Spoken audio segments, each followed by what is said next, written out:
Hai, selamat datang di channel Alur Cerita Film Sinemazi Recap. Seperti biasa, komentar terpilih dari konten Mimin sebelumnya. Kali ini ditulis oleh @Vina. Dia menulis, doain cepat sembuh dari sakit Min. Semoga kalian semua yang lagi sakit bisa lekas sembuh seperti sedia kala guys. Amin. Jangan lupa cek Instagram Mimin untuk melihat pemenang giveaway minggu lalu ya guys. Alur cerita yang akan Mimin bawakan kali ini berjudul Red Cliff yang rilis pada tahun 2008 lalu. Film ini bercerita mengenai perang epik di era 3 kerajaan di China yang super seru. Film ini dibintangi oleh Tony Leung, Takeshi Kaneshiro, dan Xiao Wei. Langsung saja kita masuk ke dalam alur cerita film Red Cliff. Semoga.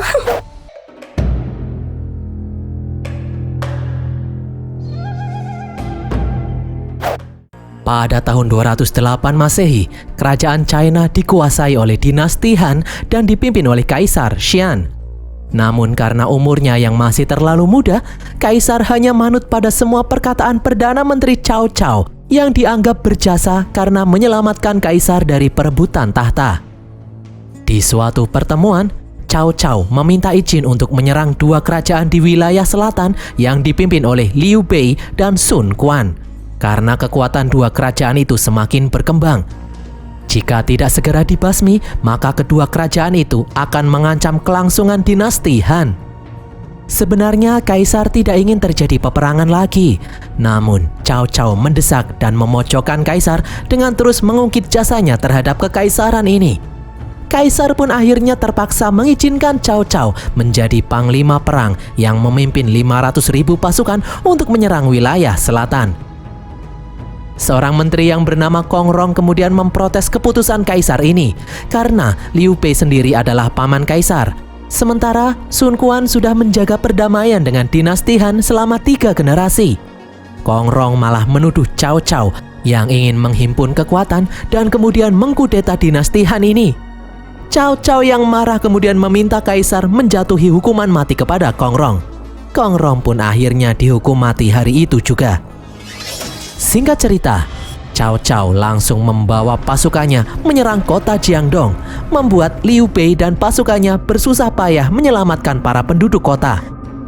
Di tengah kepungan pasukan Cao Cao, salah satu jenderal Liu Bei yang bernama Zhao Zilong berusaha keras membantu warga kota untuk mengungsi ke tempat yang lebih aman. Seorang prajurit kemudian melapor kalau istri dan anak Liu Bei masih terjebak di dalam kota. Zilong pun langsung melesat kembali ke dalam kota untuk menolong keluarga Liu Bei itu. Di tempat lain, tangan kanan Liu Bei yang bernama Zhu Liang memberitahu Jenderal Zhang Fei kalau mereka harus berusaha menahan musuh apapun yang terjadi karena banyak warga kota yang belum mengungsi. Zhang Fei pun menjawab kalau dia membutuhkan 1.000 prajurit tambahan karena jumlah pasukan musuh yang datang terlalu banyak. Zhu Liang langsung menghadap Liu Bei untuk meminta tambahan prajurit untuk membantu Zhang Fei. Namun Liu Bei menolaknya karena para pengungsi juga membutuhkan kawalan prajurit untuk melindungi mereka. Liu Bei tidak ingin rakyatnya menjadi korban. Di dalam kota, pasukan musuh mengincar istri dan anak Liu Bei yang masih bayi. Beruntung Zilong datang tepat waktu. Istri Liu Bei lalu memberikan bayinya kepada Zilong. Di saat Zilong akan membawa mereka pergi, musuh kembali menyerang. Zilong pun terpaksa melawan pasukan musuh itu sambil menggendong bayi di tangannya. Sadar kalau dia hanya akan menjadi beban, istri Liu Bei pun akhirnya menceburkan diri ke dalam sumur. Setelah membabat semua musuh yang ada di sana, Zilong langsung membawa bayi itu pergi menyusul para pengungsi. Di medan perang, Zhang Fei menyuruh pasukannya melakukan formasi pantulan cahaya di saat pasukan Cao Cao mendekat. Mereka berhasil menumbangkan beberapa musuh. Namun musuh yang sangat banyak masih terus berdatangan. Zhu Liang kemudian datang. Bukannya membawa 1.000 pasukan tambahan, dia hanya membawa Jenderal Guan Yu untuk membantu. Guan Yu pun langsung maju. Dia membabat banyak musuh sekaligus. Zilong kemudian datang membantu pertempuran sambil membawa bayi. Dari jauh, Cao Cao kagum melihat kegigihan para anak buah Liu Bei. Karena pasukan musuh yang datang semakin banyak, Zhu Liang menyuruh semua orang untuk mundur. Namun Guan Yu memilih untuk menahan pasukan musuh sendirian. Guan Yu pun menyuruh yang lain untuk mundur. Guan Yu berjuang melawan pasukan musuh yang mengepungnya sendirian. Cao Cao kemudian datang, namun dia malah menyuruh semua anak buahnya untuk tidak membunuh Guan Yu. Guan Yu pun akhirnya mundur dari peperangan. Anak buah Cao Cao bingung kenapa Cao Cao tidak membunuh Guan Yu. Cao Cao pun berkata kalau dia kagum melihat kehebatan anak buah Liu Bei itu. Cao Cao berambisi, suatu hari nanti setelah dia berhasil menaklukkan wilayah selatan, semua anak buah Liu Bei itu akan tunduk padanya. Di tempat lain, Liu Bei dan para pengikutnya akhirnya berhasil kabur sampai di kota Xiakou. Mereka pun langsung beristirahat dan merawat semua prajurit yang terluka. Liu Bei lalu mengadakan rapat dengan Jenderal Zhang Fei, Jenderal Zilong, Jenderal Guan Yu, serta penasihat Zhuge Liang. Liu Bei berkata kalau dia belum menyerah, dia tidak akan membiarkan Cao Cao menguasai tempat ini. Zhuge Liang kemudian memiliki ide. Dia akan pergi ke kerajaan Dongwu meminta bantuan Raja Sun Quan. Awalnya mereka ragu kalau Sun Quan akan membantu mereka. Namun Zhuge Liang memiliki keyakinan kalau Sun Quan pasti akan mau beraliansi dengan mereka untuk mengalahkan Cao Cao. Di tempat lain, Cao Cao mendapat tambahan 300.000 pasukan serta 2.000 kapal perang dari Jenderal Cai yang memilih bergabung bersama Cao Cao. Awalnya anak buah Cao Cao curiga karena Jenderal Cai memiliki hubungan dengan kerajaan Dongwu. Namun, Jenderal Cai meyakinkan kalau dia berhubungan dengan kerajaan Dongwu hanya sebatas jual beli saja. Cai kemudian memperlihatkan peta geografis wilayah kerajaan Dongwu yang sangat detail yang bisa mereka gunakan untuk menghancurkan kerajaan Dongwu itu. Melihat hal ini, Cao Cao pun akhirnya mempercayai Jenderal Cai. Cao Cao berkata, dia tidak takut jika nanti Liu Bei beraliansi dengan kerajaan Dongwu yang dipimpin Sun Quan. Cao Cao malah berharap hal itu terjadi, karena jika Sun Quan membantu Liu Bei, maka Cao Cao akan memiliki alasan untuk menghancurkan kerajaan Dongwu.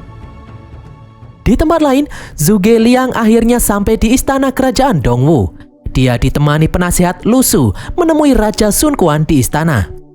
Sun Quan pun bertanya, kenapa Liu Bei dan pasukannya mundur saat melawan Cao Cao? Zhuge Liang menjelaskan kalau Liu Bei lebih mementingkan nasib penduduk kota sehingga mereka lebih memilih untuk mundur. Zhuge Liang memberitahu kalau dia tahu rencana Cao Cao sebenarnya ingin menguasai kerajaan Dongwu ini. Jadi Zhuge Liang mengajak Sun Quan beraliansi dengan Liu Bei untuk melawan Cao Cao. Mendengar hal ini, para menteri yang ketakutan menentang terjadinya perang. Sun Quan kemudian bertanya, kenapa Liu Bei masih ingin berjuang melawan Cao Cao? Zhuge Liang pun menjelaskan, jika nanti Cao Cao berhasil menguasai wilayah selatan ini, Zhuge Liang yakin kalau Cao Cao pasti akan menggunakan kekuatannya untuk mengkudeta dinasti Han. Liu Bei tidak akan membiarkan hal itu terjadi. Liu Bei dan pengikutnya lebih memilih mati daripada tunduk kepada Cao Cao.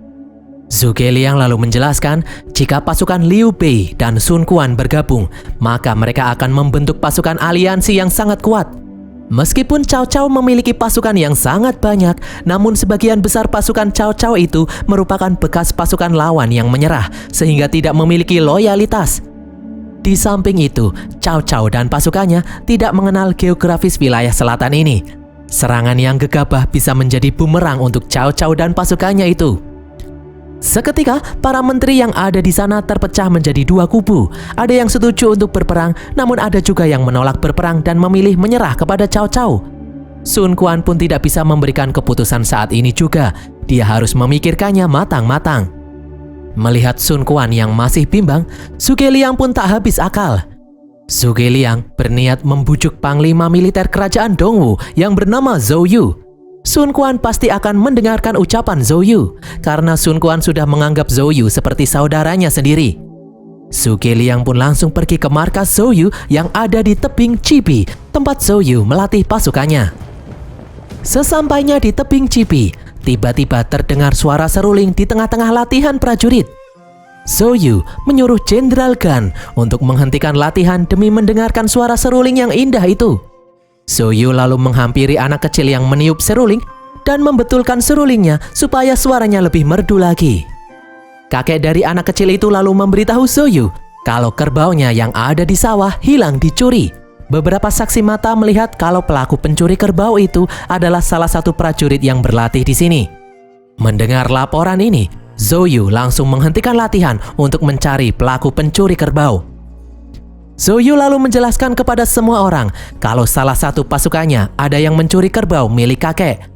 Lu Su pun menjelaskan hukuman untuk pencuri kerbau itu adalah hukuman mati. Sebenarnya Zhou Yu bisa dengan mudah menemukan pencuri kerbau karena sepatu pelaku pencurian kerbau itu pasti kotor terkena lumpur di sawah. Namun, Zhou Yu malah menyuruh semua prajurit untuk berlari melewati kubangan lumpur, membuat semua kaki anak buahnya itu kotor terkena lumpur. Zhou Yu ingin memberi kesempatan kedua kepada pasukannya yang bersalah karena telah mencuri. Jenderal Gan kemudian mengembalikan kerbau milik kakek. Dia berlutut meminta maaf atas kelakuan anak buahnya. Kakek kemudian membalas ikut berlutut atas kebaikan Panglima Zhou Yu dan pasukannya. Akhirnya semua pasukan yang ada di sana pun ikut berlutut meminta maaf kepada si kakek. Tiba-tiba ada seseorang datang memberitahu Zhou Yu kalau kudanya sedang kesusahan melahirkan. Zhou Yu langsung menemui istrinya, Xiao Qiao, yang sedang membantu kuda yang akan melahirkan. Namun kuda itu terlihat kesulitan karena anaknya lahir sungsang. Zhuge Liang kemudian menawarkan bantuan karena dia pernah membantu sapi melahirkan. Dengan susah payah, Zhuge Liang pun akhirnya berhasil membantu anak kuda itu lahir dengan selamat. Zhou Yu memberi nama bayi kuda yang baru lahir itu dengan nama Meng Meng. Malam harinya, Lu Su dan Zhuge Liang diundang makan malam oleh Zhou Yu. Lu Su berusaha menjelaskan ancaman pasukan Cao Cao, namun Zhou Yu menolak membahas mengenai hal itu. Zhou Yu malah mengajak Zhuge Liang untuk bermain kecapi bersamanya. Mereka berdua pun duet bermain kecapi. Dari nada yang dimainkan, Xiao Qiao bisa tahu kalau suaminya itu sangat ingin ikut berperang melawan Cao Cao. Setelah pulang dari makan malam, Lu Su kecewa karena Zhou Yu tidak mau membahas tentang perang. Namun Zhuge Liang menyuruh Lu Su tidak usah khawatir. Zhuge Liang optimis kalau Zhou Yu akan setuju ikut berperang bersamanya melawan Cao Cao dari gaya permainan kecapinya tadi. Di tempat lain, Cao Cao memandangi sebuah lukisan seorang wanita. Dia memberitahu anak buahnya kalau itu adalah lukisan seorang wanita yang bernama Xiao Qiao, wanita paling cantik di kerajaan Dongwu. Cao Cao pun bercerita saat masih muda dahulu dia pernah bertemu dengan Xiao Qiao. Sejak saat itu, Cao Cao jatuh hati dengan Xiao Qiao. Ternyata tujuan sebenarnya Cao Cao menyerang kerajaan Dongwu adalah untuk memiliki Xiao Qiao. Cao Cao kemudian memerintahkan semua pasukannya untuk bergerak menuju kerajaan Dongwu saat ini juga. Terlihat ribuan kapal perang memenuhi sungai, serta pasukan darat yang bergerak di tepi sungai menuju kerajaan Dongwu. Di istana kerajaan Dongwu, Sun Quan masih bimbang sambil memandangi pedang keramat milik keluarganya. Karena Cao Cao mengirim surat peringatan kepadanya untuk menyerah. Tiba-tiba adik Sun Quan yang bernama Sang Qiang datang untuk memberi semangat kepada kakaknya itu. Namun Sun Quan masih takut kalau dia akan mengecewakan semua orang. Zhou Yu kemudian datang. Sang Qiang pun menyerahkan surat dari Cao Cao kepada Zhou Yu. Secara mengejutkan, Zhou Yu langsung merobek surat itu. Zhou Yu lalu mengajak Sun Quan untuk berburu harimau bersama. Keesokan harinya, Zhou Yu, Sun Quan, dan Sang Qiang pergi ke hutan untuk berburu harimau bersama. Zhou Yu berkata kalau Cao Cao itu ibarat seperti harimau yang diam-diam mengawasi mangsanya. Cao Cao tidak segan-segan menerkam siapapun, bahkan kaisarnya sendiri. Zhou Yu memberitahu selama 3 tahun ini dia sudah mempersiapkan perang melawan Cao Cao. Cao Cao memang memiliki 800.000 pasukan, namun kebanyakan mereka adalah pasukan bekas menyerah yang tidak memiliki kesetiaan. Sedangkan pasukan Dongwu memiliki kesetiaan yang tinggi. Zhou Yu yakin dengan beraliansi bersama Liu Bei, mereka pasti akan bisa menang melawan Cao Cao. Tiba-tiba harimau menyerang salah satu prajurit. Zhou Yu lalu menyuruh Sun Quan membunuh harimau itu hanya dengan 1 busur saja. Sun Quan harus bisa mengalahkan rasa takutnya. Dengan susah payah, Sun Quan akhirnya berhasil membunuh harimau itu. Singkat cerita, Sun Quan akhirnya mengumumkan kalau dia akan beraliansi dengan Liu Bei untuk perang melawan Cao Cao. Sun Quan akan menghukum semua orang yang tidak mendukung keputusannya ini. Sun Quan kemudian mengangkat Zhou Yu menjadi pemimpin perang ini. Sun Quan memberikan pedang keramat kepada Zhou Yu. Zhuge Liang kemudian mengajak Zhou Yu menemui Liu Bei.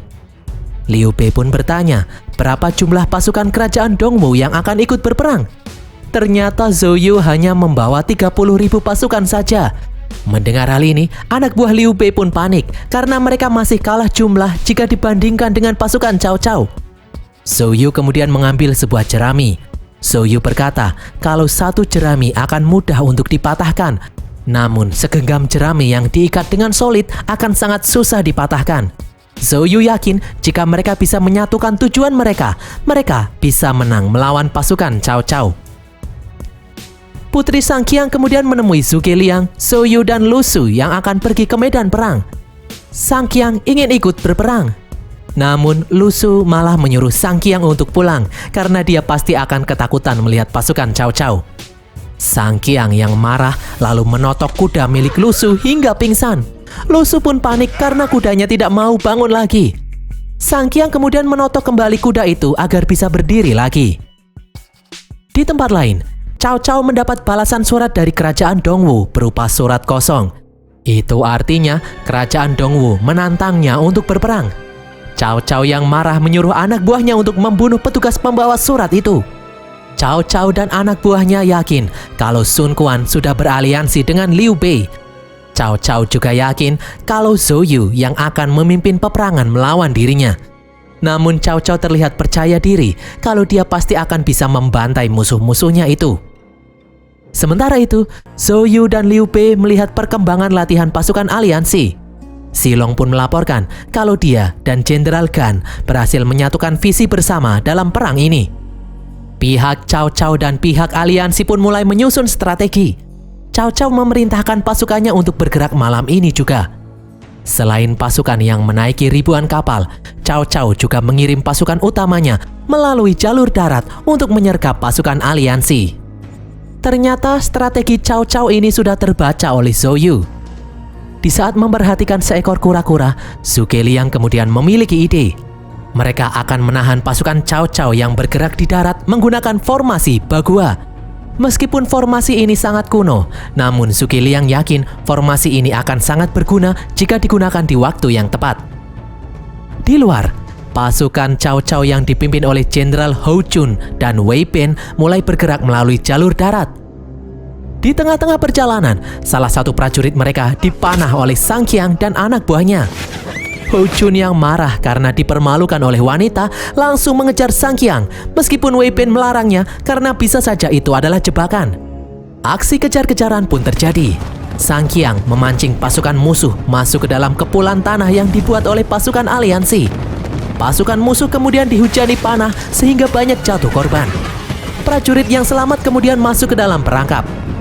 Setelah semua pasukan musuh itu masuk ke dalam perangkap, mereka dikepung agar tidak bisa keluar. Itu adalah formasi Bagua. Zhou Yu dan Zhuge Liang yang mengawasi dari jauh melihat pasukan musuh berhasil masuk ke dalam jebakan. Hou Chun pun berusaha menyemangati anak buahnya untuk mencari jalan keluar. Mereka pun mulai melakukan perlawanan kepada pasukan aliansi. Sementara itu, Jenderal Gan, Guan Yu, Silong, dan Zhang Fei membantu pasukan bertempur dengan penuh semangat, membantai pasukan musuh yang terjebak di dalam perangkap.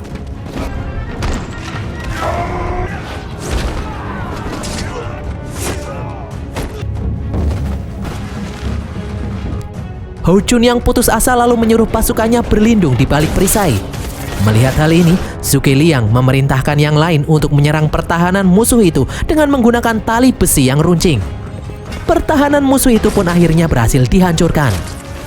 Zhou Yu kemudian menunggangi kudanya turun ke medan perang. Zhou Yu melindungi Zilong yang akan dipanah oleh Wei Bin dengan badannya. Beruntung panah itu tidak melukai Zhou Yu terlalu dalam. Zhou Yu langsung mencabut panah itu dan kemudian menusuk Wei Bin hingga tewas.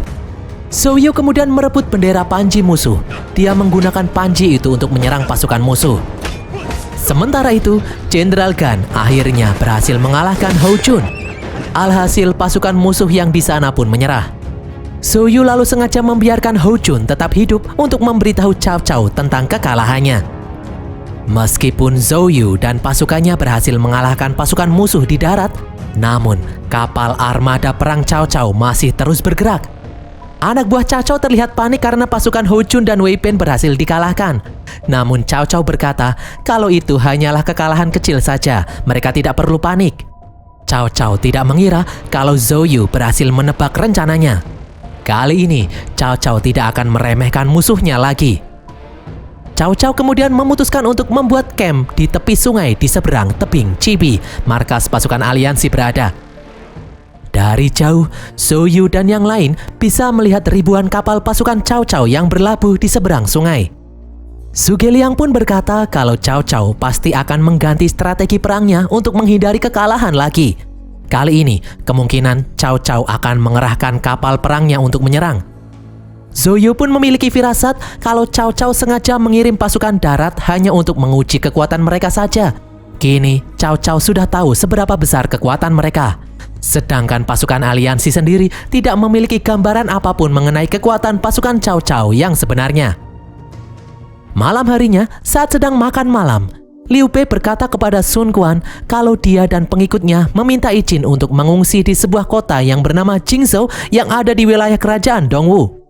Sebenarnya Sun Quan tidak keberatan, namun salah satu menterinya tidak setuju karena kota Jingzhou adalah kota yang sangat strategis. Melihat Sang Qiang datang ke sini, Sun Quan pun memiliki ide. Dia langsung ingin menjodohkan Liu Bei yang saat ini menjadi duda dengan adiknya itu. Jika mereka berdua menikah, maka Liu Bei tidak akan sungkan-sungkan lagi untuk meminta tolong kepadanya. Tiba-tiba, Sang Qiang mendekati Liu Bei dan menotok nadi Liu Bei hingga pingsan. Sang Qiang kemudian memarahi kakaknya yang menjodohkannya dengan sembarangan. Sun Quan pun bingung melihat adiknya yang marah-marah. Zhuge Liang kemudian mengejar Sang Qiang yang sedang memberi makan merpati. Sang Qiang meminta maaf karena telah menotok Liu Bei. Zhuge Liang pun berkata kalau Liu Bei sudah memaafkannya. Sang Qiang lalu menjelaskan kalau dia paling tidak suka jika dijodohkan. Sang Qiang ingin hidup bebas seperti merpati. Dia sangat bosan hidup di dalam istana. Zhuge Liang pun memuji Sang Qiang yang mempunyai banyak keahlian meskipun dia adalah seorang putri yang hidup di dalam istana. Sang Qiang kemudian menunjukkan kamp pasukan Cao Cao dari jauh. Sang Qiang berkata kalau itu adalah tempat di mana dia dan kakaknya sering berburu. Sang Qiang pun memiliki ide untuk mengalahkan pasukan Cao Cao. Keesokan harinya, Zhuge Liang masih memperhatikan kamp pasukan Cao Cao dari jauh. Zhou Yu kemudian datang menemuinya. Di sini, Zhuge Liang berkata kalau dia memiliki firasat suatu hari nanti dia dan Zhou Yu pasti akan berhadapan sebagai musuh. Mendengar hal ini, Zhou Yu malah memuji kehebatan Zhuge Liang dalam strategi perang. Saat ini Zhou Yu bersyukur, untung saja Zhuge Liang tidak berpihak kepada Cao Cao. Mereka berdua kemudian membahas kemungkinan strategi perang yang akan dilakukan oleh Cao Cao. Cao Cao yang tidak mengerti peperangan di atas air pasti akan sangat mengandalkan Jenderal Cai yang sudah hafal keadaan sungai Yangtze ini. Mereka harus membunuh Jenderal Cai untuk melumpuhkan pasukan Cao Cao. Meskipun hal itu akan sulit, mereka akan bisa memanfaatkan rasa tidak percaya di antara pasukan Cao Cao. Cao Cao selalu takut dikhianati oleh pengikutnya, begitu juga sebaliknya. Zhuge Liang kemudian mengirim merpati yang berisi pesan kepada Sang Qiang yang diam-diam menyamar menjadi penyusup di dalam kamp pasukan Cao Cao. Dan berakhirlah alur cerita film Red Cliff ini guys. Semoga kalian terhibur. Pesan yang kita dapatkan dari film ini adalah jangan pernah meremehkan serabi lempit guys, karena bisa mengakibatkan perang. Tulis kritik dan saran kalian di kolom komentar. Jangan lupa subscribe dan cek Instagram Mimin untuk melihat pemenang giveaway minggu lalu ya. Sampai jumpa di konten Mimin berikutnya. Bye!